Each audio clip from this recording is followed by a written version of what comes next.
तो ये खबर उत्तर प्रदेश की जनपद मऊ से है, जहां कृषि विभाग सभागार में बुधवार को जिलाधिकारी प्रवीण मिश्र की अध्यक्षता में किसान दिवस का आयोजन किया गया। बैठक में उप कृषि निदेशक सत्येंद्र सिंह चौहान ने पिछले माह प्राप्त शिकायतों के निस्तारण की जानकारी दी। उन्होंने कहा कि किसानों की समस्याओं के समाधान के लिए प्रत्येक माह के तीसरे बुधवार को किसान दिवस आयोजित किया जाता है, जिसमें कृषि से जुड़े सभी विभागों के अधिकारी उपस्थित रहे।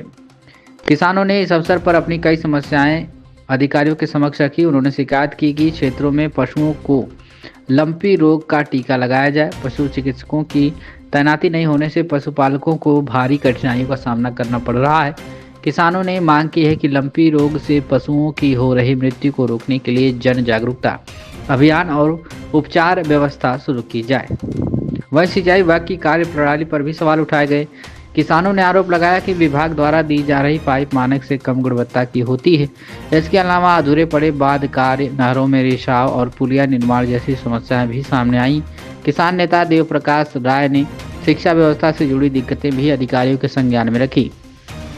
हालांकि किसानों ने यूरिया की पर्याप्त उपलब्धता सुनिश्चित कराने के लिए जिला प्रशासन की सराहना भी की, साथ ही डाई खाद की आपूर्ति की मांग रखी। जिलाधिकारी ने किसानों की समस्याओं को गंभीरता से सुनते हुए संबंधित अधिकारियों को तत्काल कार्रवाई के निर्देश दिए। उन्होंने भरोसा दिलाया कि किसानों की समस्याओं का प्राथमिकता से समाधान किया जाएगा। किसान दिवस के इस आयोजन ने एक बार फिर किसानों और प्रशासन के बीच संवाद को मजबूती प्रदान की, जिससे भविष्य में कृषि और सिंचाई से जुड़ी परेशानियों का समयबद्ध समाधान संभव हो सकेगा। क्या कुछ कहना है मीडिया से बातचीत में, आप सुनिए। क्या था? मैं देव प्रकाश राय, सामाजिक कार्यकर्ता हूँ, किसान नेता हूँ। दूसरी बात है कि दोहरी घाट पंप कैनाल की जो अर्थ है, जो 5-6 किलोमीटर पर तक नहर जो है पक्के उसमें आई है, अर्थ पर आई है नहर, उसमें जगह जगह फट गई है और जल रिसाव हो रहा है। उस जल रिसाव को दूर करने के लिए जो है त्वरित कार्रवाई की जाए, उसमें जो है मतलब तेजी लाई जाए, जिससे कि नहर सुरक्षित बच सके।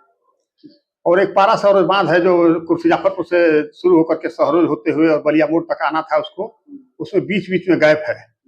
तो उस गैप को दूर करने, मतलब गैप को पूरा करने के लिए मैंने कहा, तो जिलाधिकारी महोदय ने कहा ठीक है, कार्रवाई की जाएगी। ठीक इसी तरह से तमाम समस्याएं हैं। जो सहरोज के पास जो है ये 4 लेन के निर्माण में सहरोज का प्राथमिक विद्यालय तोड़ दिया गया था, 4-5 साल पहले टूटा। उसमें 300-400 बच्चे पढ़ रहे थे। वो बच्चे अब पंचायत भवन में पढ़ रहे हैं, लेकिन वो आज तक जो है विद्यालय बना नहीं, जबकि NHI के लोगों ने पैसा दे दिया बेसिक शिक्षा विभाग को, और बेसिक शिक्षा विभाग को बनवाना है, वो जमीन नहीं थी। तो जमीन का प्रस्ताव जो है SDM साहब ने जो है DM साहब CRO साहब को भेजा।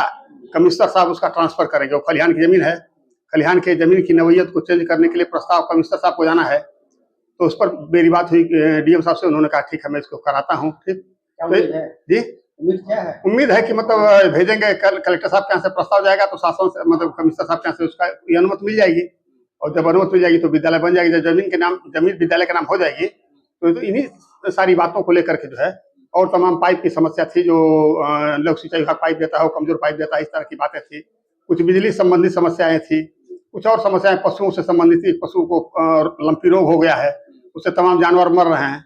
तो ये सब समस्याएं हैं। काफी बड़े पैमाने पर पशुओं की मौत हुई है, तो इसका तो सर्वे करा करके सरकार को जो है जिन किसानों के जानवर मरे हैं उन्हें क्षतिपूर्ति के रूप में कुछ देना चाहिए।